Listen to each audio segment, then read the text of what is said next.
comme tous les mois, nous faisons un point sur l'état des marchés agricoles avec Benoît Boulet, le directeur des marchés céréales du pôle agricole de Rallis. Notre dernier podcast, c'était le 24 avril, donc à peu près un mois. Et puis depuis un mois, tu l'as certainement entendu, il y a eu le renouvellement de l'accord sur l'exportation des céréales ukrainiennes, qui se fait entre la Russie, la Turquie et l'Ukraine, évidemment, sous l'égide de l'ONU.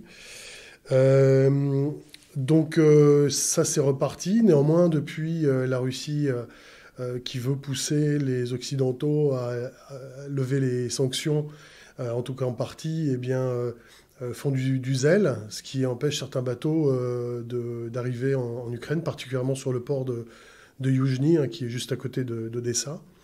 Donc c'est une situation qui reste fragile et éminemment compliquée. Néanmoins, comme ça continue, ça a rassuré les marchés. Donc tout ça dans un contexte avec la Russie qui doit exporter beaucoup de blé parce qu'elle attend une récolte assez importante de l'ordre de 86-88 millions de tonnes. Bon, c'est pas un record, mais ça reste très très élevé. Donc évidemment, les Russes veulent vendre leurs céréales le plus rapidement possible, ce qui pousse les prix évidemment vers le bas. On a perdu à peu près 10% sur les prix des céréales depuis un mois. Et puis tout ça dans un contexte avec la Chine qui a des stocks de blé immenses, qui d'ailleurs remplacent le maïs, ce qui laisse peu d'espoir, en tout cas fondamentalement, pour une remontée rapide des cours. Malgré un rapport USDA qui est sorti la semaine dernière, qui était plutôt haussier pour le blé, neutre à baissier pour le maïs et le soja. Donc on voit bien que le marché continue à s'enfoncer de manière très régulière. Et quelles sont les perspectives qu'il peut y avoir ? Est-ce que c'est une tendance qui peut durer ou c'est compliqué de le savoir ? Évidemment, c'est compliqué de le savoir, mais on a plusieurs éléments qui peuvent nous donner une indication. Moi, je pense d'abord immédiatement à la Turquie où les élections, le deuxième tour va avoir lieu.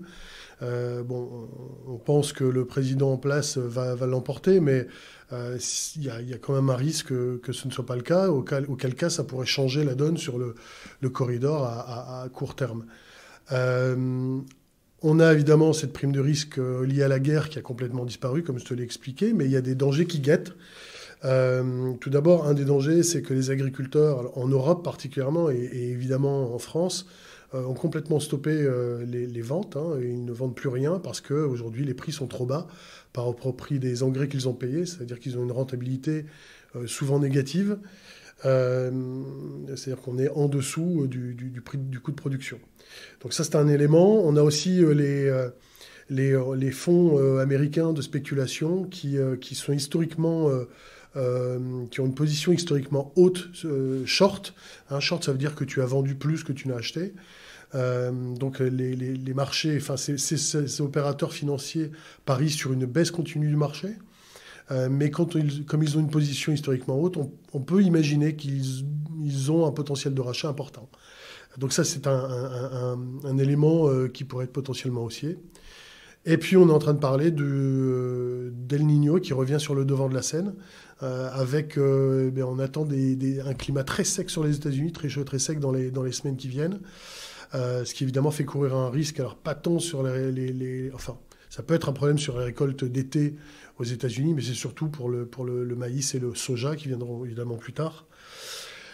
Et le dernier élément qu'on pourrait mentionner, c'est évidemment qu'on approche du niveau psychologique des 200 € la tonne pour le maïs, et particulièrement, et aussi pour le blé. Et ce qui va être je pense, une barrière assez difficile à franchir dans les semaines qui viennent. Et d'ailleurs, on voit des petits rebonds ci et là, mais qui pour l'instant ne se sont pas matérialisés par un retournement de marché.